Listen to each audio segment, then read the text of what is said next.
What happens when you combine Stephen King and John Carpenter, two of the masters of horror in both literature and film? You get Christine, a movie that you're either going to like it a lot, or you're going to hate it, or you're going to be very indifferent to it.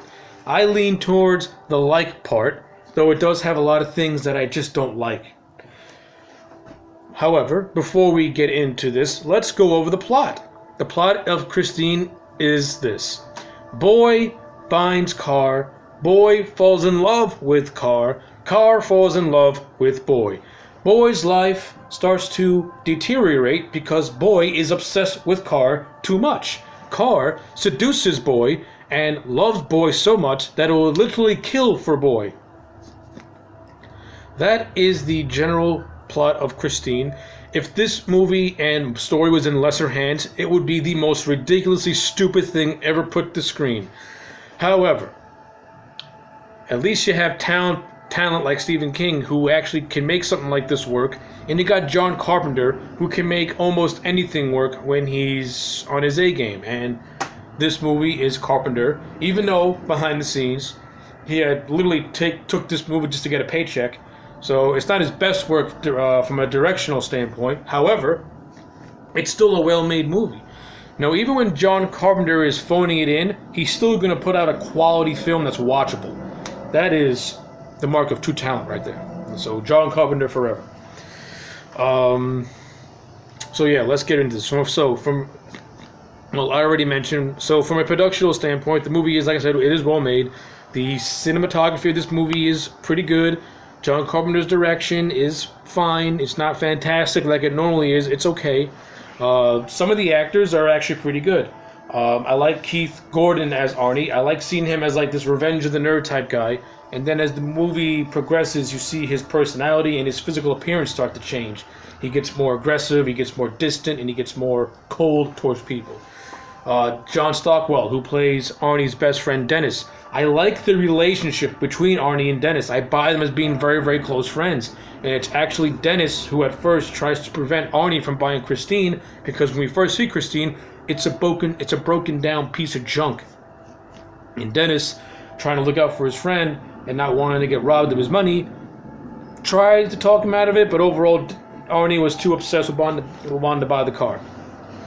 And another thing I like the most, I like seeing how their friendship also deteriorates throughout the course of the film. And I thought both actors did a good job at conveying that. So all that is good stuff. This movie's got some good practical effects. I like it a lot. The overall look of Christine is beautiful. That 1957 Plymouth Fury is a sleek-looking, sexy beast. No wonder Arnie fell in love with this car. It is gorgeous. It's like you walk down the street of Manhattan, right? And you're on the strip where all the good hot spots are, and you see this gorgeous brunette, tan skin, puffy, beautiful looking hair. Body's a knockout, and she looks right at you, and you looking at her, and you want her, and she knows you want her, so she's gonna manipulate you to do anything she wants you to do, and you're going to do it to please her. That's pretty much what Arnie is to Christine. Arnie is so obsessed with Christine, he'll do anything to please her. If it means throwing his friends to the wayside just so that he can have Christine all to himself, he would do it. So yes, that stuff is really well handled in a believable way. It's not done in a cheesy way. It's actually done in a very horrific way, seeing this poor kid just deteriorate right before your eyes. His sanity just go right before him. So yeah. So in terms of certain story elements, it works for me. You got some other good characters in here too. You got Harry Dean Stanton, who plays like a cop who interrogates Arnie about a couple of murders that had taken place. It happened to a couple of bullies that at the beginning of the movie were bothering Arnie, and then later on in the movie they trash Christine, and as revenge, Christine kills them, and Arnie is suspected of this because he had some altercations going on between these guys, and they trashed his car. So he's number one, public enemy number one. And I like all that stuff. It's actually a good scene when between Stanton and Gordon. They play off well with one another. So yeah, that's pretty much all for my positives. My negatives, Alexandra Paul, who played Lee, the lead girl, I don't like her as an actress. I think she was terrible in this movie. She has no emotions whatsoever. Even when she's being strangled to death by Christine in the car, she just looks like she has no idea how to play it. And when she's just sharing scenes and dialogue with people, her delivery is so flat and she's so lifeless. She's a good-looking girl, don't get me wrong, but she just comes across as just so lifeless with her dialogue. It's almost as if she has no idea what to do or how to act. Why do we get this girl? Because she was cheap and it was her film debut, and you can clearly tell that she was not ready for this kind of to be behind the cam in front of a camera. She was not good. Robert Prosky, his character, plays a guy called Will Darnell, owner of a junk shop. He's hilarious, but he's just over the top with his mannerisms, and he has a cartoony nature to him.